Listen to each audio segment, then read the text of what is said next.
This is a pole arm, of which there are many different designs. It's called a pole arm not because it has a pole, but it refers to the Old English word pole, which means head. And the reason it was called that was the idea was to lop off your opponent's head. This particular type was favoured by English foot soldiers, and it's known as a bill. There are various parts to the weapon. The pole itself can be used to hit your opponent with. These langlets are used to protect the pole from your opponent's weapon so that it couldn't be snapped. Down this side is a very sharp axe-like edge, and this hook is also sharp and could be used for hooking opponents from horseback or for cutting your opponent's legs at the hamstring. This heavy spike at the front, at the top, is used for piercing armour of varying types, and the spike at the back would also be swung down like an axe, enabling it to pierce heavy, thick armour, mainly on the head. It's a very nasty piece of equipment. These days we tend to use the word poleaxe to mean that someone's dazed or knocked down. It actually refers originally to being hit with one of these items, which would probably kill you rather than just knock you down. This weapon here is called a glaive. It has a long cutting edge and a point. Cutting edge used for slashing and the point used for thrusting. On the top half of the weapon, this is a van plate, and this will stop any of the weapons sliding down and hitting you on the hand. Also, there are two metal bars on either side of the weapon. This stops the English hacking it off with the bill as they cut the metal and protect the wood. I'm wearing what is called a jack. This is a leather garment which is made of stiff leather, quite often reinforced with metal or horn plates sewn in between the lining and the face. The garment was made stiff so that it was quite close fitting to the wearer and has a high leather collar or stock to protect the back of the neck from a sword cut. A jack is not obviously as strong as either mail armour or plate armour, but it does have the great advantage that it's light. It's light, it's relatively flexible, it's quite easy to wear, and it's much more comfortable if you're spending many hours in the saddle than wearing plate armour or mail, and it's also a great deal cheaper. The average borderer would not be able to afford plate armour because it was quite expensive, and normally the way he would acquire plate or mail was by killing the previous owner. Whereas his wife or mother or even his grandmother could knit one of these in leather over the campfires in winter. I'm also wearing underneath that, I'm wearing what is called a jack or brigandine. This was a garment which was worn as an alternative to plate armour or to chain mail. It has the great advantage of being light, it's flexible, and it still affords the wearer a fair degree of protection against a sword thrust or a lance thrust, and obviously much less to an arrow or a bullet. Some of these garments had metal or horn plates which are actually sewn into the lining between the lining and the outer face, which provided an extra layer of protection. One of the great advantages of the jack was that it was a lot cheaper to make, a lot cheaper to manufacture than a metal protection. It normally had wooden or leather buttons, such as this example has, with very heavy duty stitching down the seams and along the lining. The high neck is there not just as a fashion statement, but it's there to protect the wearer against sword thrust or cut to the back of to the side or back of the neck and protect the throat. This particular example is based on a copy in the National Museum of Scotland and dates from about 1575 to 1585. But this form of leather protection in one shape or form persisted right throughout the whole of the medieval period and well into the Civil War time. Cost of one of these, very hard to say because they're actually made locally, made by the family or made by the wearer himself. So the cost really would be no more than the amount of leather which was used, which would quite likely come from the herds or beasts of the wearer himself. So the cost was virtually negligible. Plate armour of the time was extremely expensive. A full plate armour, although plate armours were no longer worn for battle in the late 16th century, they were still worn for the tourney. And in comparative terms, a full plate armour for a man would cost, perhaps in modern terms, £20,000 or £30,000, the cost, say, of an expensive motor car, whereas one of these jacks can be manufactured for a matter of shillings. I'm representing an English gentleman farmer from the northern counties of England, Northumberland of course, in the late 16th century. I go under the name of Heron. Heron was a well-known border name. They were, from time to time, wardens of the Middlemarch and also notorious reivers in their own right. I'm wearing the type of costume which such a gentleman might have worn if he was preparing to go out and steal cattle from his Scottish neighbours at about that time. By way of bodily protection, I'm wearing what is called a jack or brigandine, this leather protective garment. Underneath that, I have a linen shirt which has wooden buttons, as you'll see, and which is locally made. I have a stout leather belt which supports a leather pouch which will contain some basic foodstuffs, a few coins, things of that nature. If I had a firearm, I would also keep my shot in this pouch. By way of what we now call trousers, I am wearing what were called hose at that time, which are fairly close-fitting woolen breeches, with what ought to be covered is covered by what's called a codpiece, which is a separate flap of material held in place by leather thongs. On my legs and feet I'm wearing what are called horseman's boots, which are simply stout leather boots, not unlike those worn by modern motorcyclists, but they extend halfway up the thigh. This served two purposes. It enabled me to ride all night without the stirrup chafing, the stirrup leather chafing on my inner thighs, and it also provided a level of protection against sword cut. The leather of the boot, like the leather of the jack, would to a certain extent resist a slash from an enemy's sword or axe. The boots I'm wearing are a stout pair of horseman's boots, as they were called. The modern equivalent would be motorcycle boots.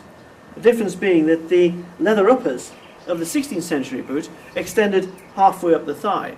This wasn't a fashion statement, it was in fact a very practical arrangement for two purposes.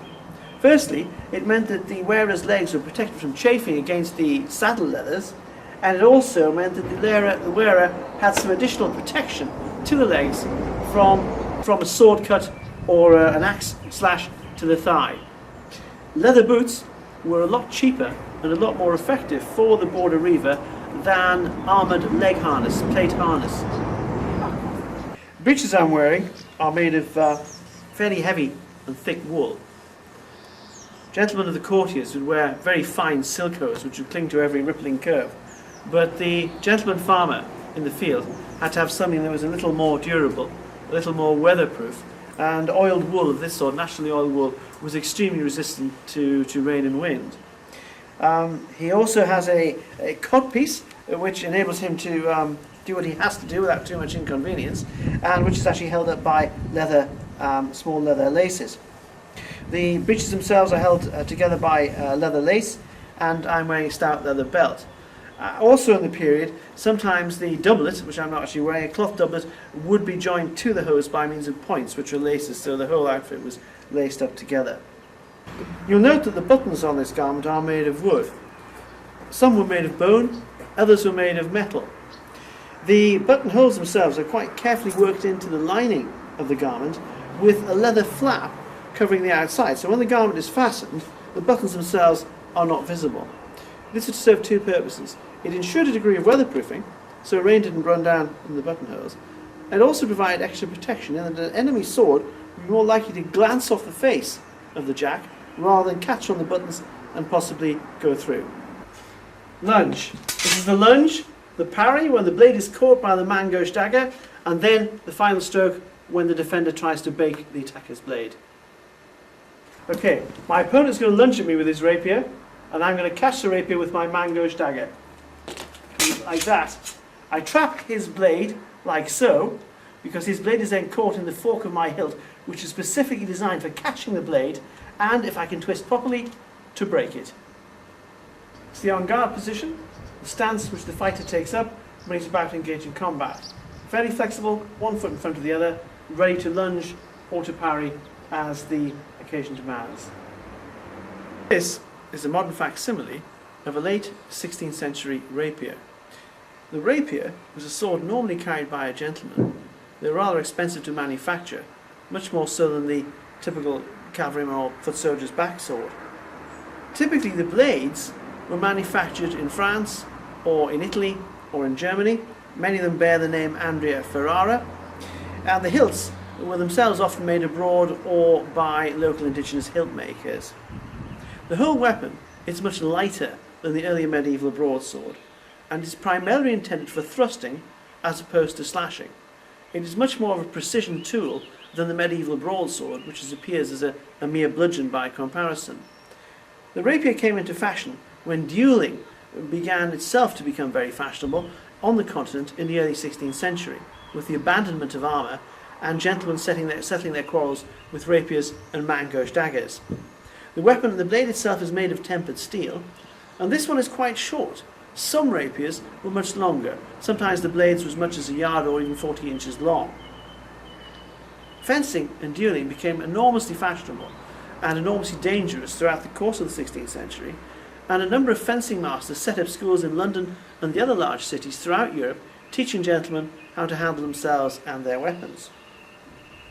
The Italians, for much of the 16th century, led the way, and the Italian masters devised a particularly offensive form of fencing, depending almost entirely upon the thrust, using very long-bladed and hardened rapiers, aiming for the throat and the neck and the face, aiming to kill at any point. The English masters, most particularly George Silver, who was writing in the very late 16th century, in the 1590s, preferred a hybrid style of fencing with a mixture of offensive and defensive moves. We see this particularly well illustrated in the theatre of the time, and if one looks at the stage directions for the fight scenes in Romeo and Juliet, you will note that Tybalt, being the assassin type of character that he is, naturally prefers the rather ultra-aggressive Italian style, whereas Romeo fights with the English style, and of course Romeo wins. This is a more rudimentary form of sword. This is the backsword. The backsword is a type of weapon that would be carried by most Border Reivers throughout the later part of the 16th century. It is in some ways a cruder weapon than the rapier, though it is particularly designed to be used by a man on horseback. It's referred to as the backsword because in fact only one edge of the blade, only the leading edge of the blade, which I'm showing now, is sharpened. The reverse edge of the blade is not sharpened at all, and the weapon is therefore intended for the downward cut from the horseman. These weapons were often manufactured again using blades which were imported from either Italy or Germany. In this case, we have a blade which is imported from Italy and bears the name Andrea Ferrara. In addition to having the maker's name on the reverse of the blade, Andrea Ferrara, it also has the name of the man who had the sword made for him, in this case a member of the Douglas clan, and he's engraved his name, Ulfric Douglas McFakit, which in Latin, Ulfric Douglas had me made. He's also had the date upon which the sword was actually manufactured, engraved in the blade, and the sign of the swordsmith is also let into the blade. The hilt of this weapon is much more basic than the rapier.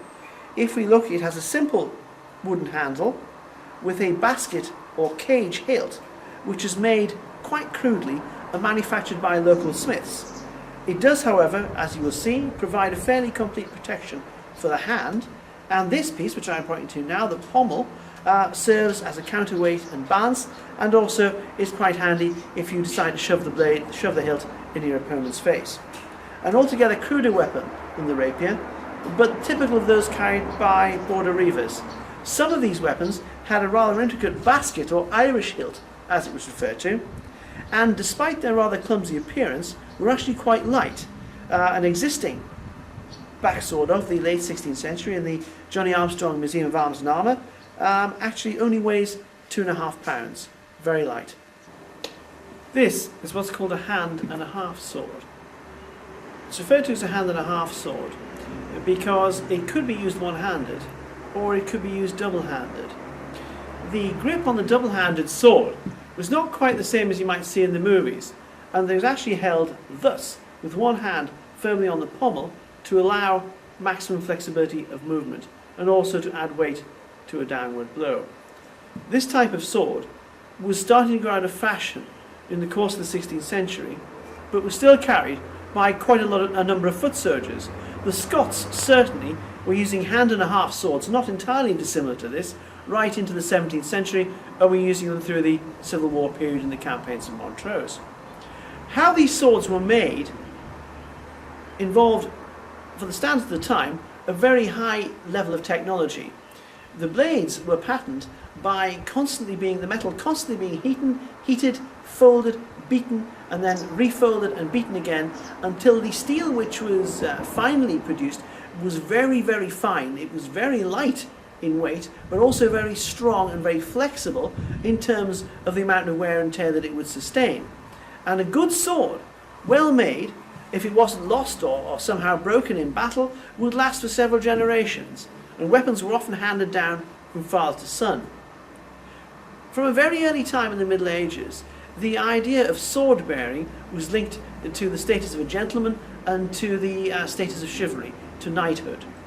And when a knight did his vigil on the evening in which he was knighted, he had his sword with him in the church, and his sword was effectively blessed by the church as part of his status, as part of his approved armoury of knighthood. So the sword was not just a weapon, it was very much a badge of rank, it was a badge of office.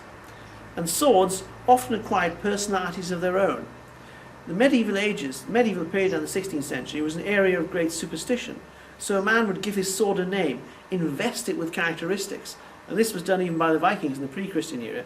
The Vikings gave their swords names in order to increase their mystical and magical potency and make them more effective in battle.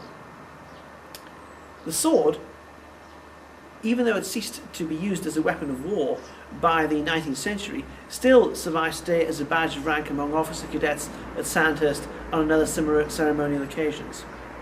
But weapons like this in the 16th century were definitely used for real. This blade is inlaid with a Latin inscription, which was put on to the order of the owner by the swordsmith. A sword was not a mass-produced product. It was not something that one simply went into an armourer's shop and bought a sword. Swords were made, customized, I think would be the modern expression, for the needs of the wearer, in the same way as somebody might now buy an expensive English shotgun. And there is a Latin inscription inlaid into the blade, and in good 16th century tradition, the Latin is actually misspelt. The blade is also inlaid with the armourer's mark, the mark of the armourer who made it, which is inlaid on both sides of the blade, and the actual name of the owner is also inlaid with his own mark and his name in Latin on this side of the blade as well. This is a battle axe. Weapons like this were used right through from the Viking period right to the end of the 16th century. Were popular with both fighters on both horse and on foot.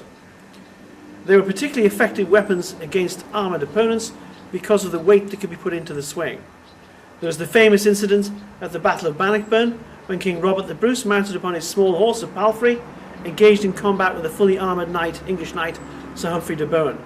In the course of the fight, the king, standing in his stirrups, brought the blade of his axe down upon the crown of the Englishman's helmet and split him, as Shakespeare had said, from the nave to the chops. That was very much the end of Sir Humphrey de Bohun. So weapons like this were enormously effective in hand-to-hand combat, and as I've said, were popular right throughout the whole of the medieval and Border Reiver period. Not only did the weapon have an axe blade, it had a point here which could be used for penetrating an opponent's armour, and it also had a spike on the far end which could be used to administer a coup de grace to the back of the neck. A very effective weapon. Many of the corpses found in the mass grave from the Battle of Towton, which was fought on Palm Sunday in 1461, bore evidence of wounds from weapons of this type to the head and particularly to the back of the neck. It's obvious that many of them were killed with weapons of this sort rather than by swords or bills or other weapons. At the Battle of Bannockburn, King Robert the Bruce of Scotland fought an English knight, Sir Humphrey de Bohun, in single combat in front of both armies. B-O-H-U-N. When the pantry was empty, the housewife would drop a gentle hint for her husband. There would be no meal. All she would give to him would be a spur on an empty plate.